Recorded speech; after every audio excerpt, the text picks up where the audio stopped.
Hey everybody, Elijah J.S. King here, and I'm back with another weekly tip. This week's tip is support what you write.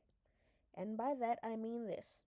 You can write whatever you want in your story, but what you write must be supported by the story.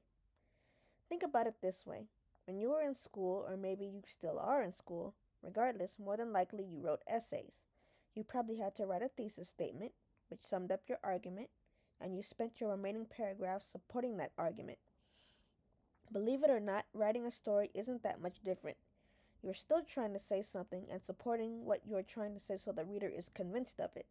You're just using the elements of a story, such as plot, characterization, setting, to do it.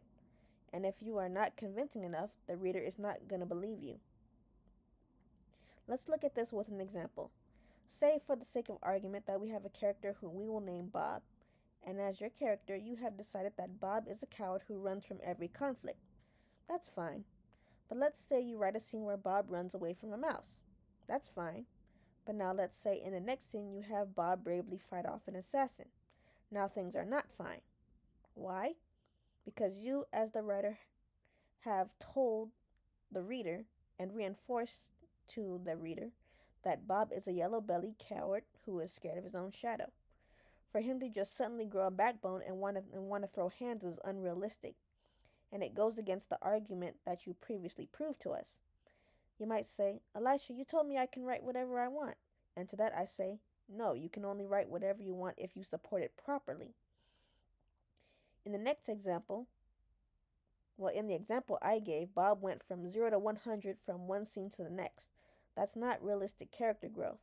A more realistic way to transition Bob from coward to fighter might be to maybe have Bob realize that his cowardice problem and maybe perhaps get some fear exposure therapy and maybe even take some self-defense classes.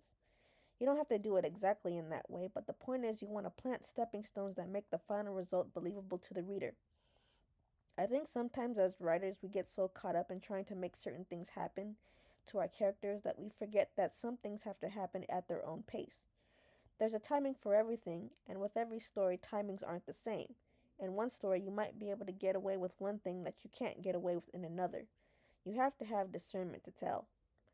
But I said all that to say, whatever you write, make sure it's supported properly so the reader will believe you.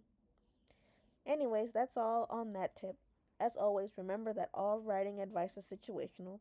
Take what works for you and ignore what doesn't. As always, if you liked the video, please leave a like.